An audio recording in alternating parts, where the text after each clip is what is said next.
culture du mode de vie sain. Une personne menant une vie plus ou moins normale est souvent suffisamment faible, sujette aux maladies et aux souffrances. Un mode de vie correct ne peut pas être limité à un régime alimentaire et à des joggings de 15 minutes ou à l'absence de mauvaises habitudes, mais doit englober la culture intérieure de toute la vie. Souvent, la baisse de tonus, d'énergie, l'apathie et la tendance aux maladies peuvent résulter de la diminution du souffle vital. C'est ainsi que l'on appelle au Tibet l'air résiduel dans les poumons après l'expiration. Chez chaque personne, ce volume résiduel est différent. Dans un état fort, il est plus grand. Dans un état faible, il est plus petit. Avec un faible volume d'air vital, la poitrine devient creuse, le tonus est faible. Si l'air vital dans les poumons est supérieur à celui des basses, alors cette personne sera encline à une pression élevée et à des maladies cardiaques. Si tu augmentes ton volume dans la partie inférieure, en gardant surtout constamment gonflé la partie du ventre en dessous du nombril, alors ton tonus sera constamment élevé. Les moines taoïstes maintenaient constamment le bas-ventre gonflé, y concentrant la force vitale. Grâce à cela, ils atteignaient la longévité, la jeunesse et la santé. Il faut éviter le surmenage lors de l'augmentation volontaire de ce volume. Si tu es dans un état d'excitation, il est nécessaire de réduire ce volume, c'est-à-dire d'expirer et d'inspirer plus doucement. Dans le processus d'observation du volume de l'air vital, tu peux faire de nombreuses découvertes intéressantes pour toi, car c'est ce qui agit sur l'ensemble de l'organisme. Seule une attitude consciemment permanente envers la respiration peut permettre de contrôler son volume, et pas simplement de consacrer 10 minutes d'exercice respiratoire le soir. L'augmentation du souffle vital se fait par la respiration Brahmari, la diminution par la Murcha. Dans le yoga, il existe également la respiration complète, destinée au développement et à l'entraînement complet des poumons, ainsi que l'exercice Kevali Kumbhaka, retenue prolongée. Cet exercice est conçu pour maîtriser l'augmentation ou la diminution maximale du volume vital. Lors de l'exécution de la respiration complète, on fait une pause à l'inspiration.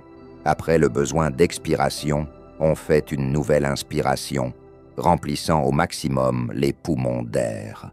Lors d'un nouveau besoin d'expiration, au lieu de cela, on réfère à une nouvelle inspiration, et cela 3 fois. Après un tel remplissage maximal des poumons, on expire lentement et on rétablit la respiration. Cet exercice augmente rapidement le volume et permet à la personne de contrôler le volume de l'air vital. Après chaque exercice, on fait une respiration purificatrice, puis on le répète encore une fois, et cela de 7 à 10 fois.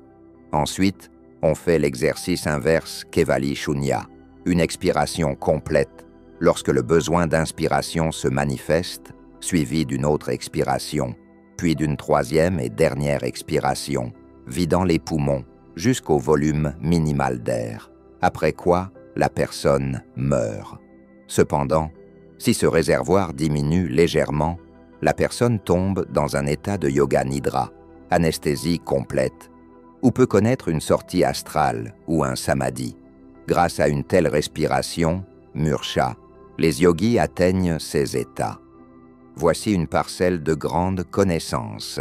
Ces connaissances secrètes et beaucoup d'autres te seront révélées dans le livre sur la guérison spirituelle. En général, le niveau de l'air vital dépend de l'état émotionnel de la personne et de la capacité à gérer ces états émotionnels par la respiration, à les provoquer volontairement et à les diminuer jusqu'à une déconnexion complète. Cela constitue la première et la plus importante réalisation en yoga, qui est acquise en établissant en soi un repos total, même pendant des actions intenses et des interactions avec les gens. Béni soit celui qui marche vers cet objectif. Aum.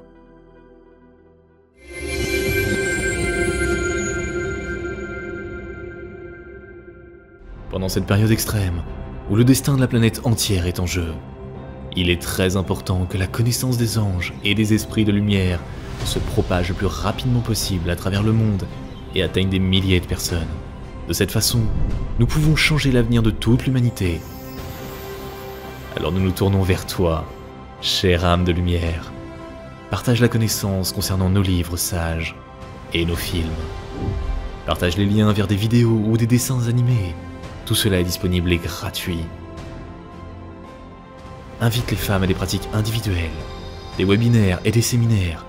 Et le grand esprit de lumière t'aidera, à toi et à ta famille, en dirigeant une énorme quantité d'énergie pour réaliser tous tes désirs.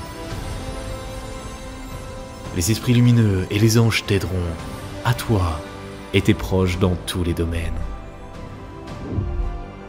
Le fil de la lumière et de l'amour de ton cœur atteint le cœur des femmes en recherche.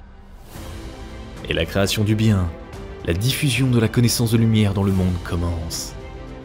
Rejoins cette mission de lumière. Aide les gens et Dieu t'aidera.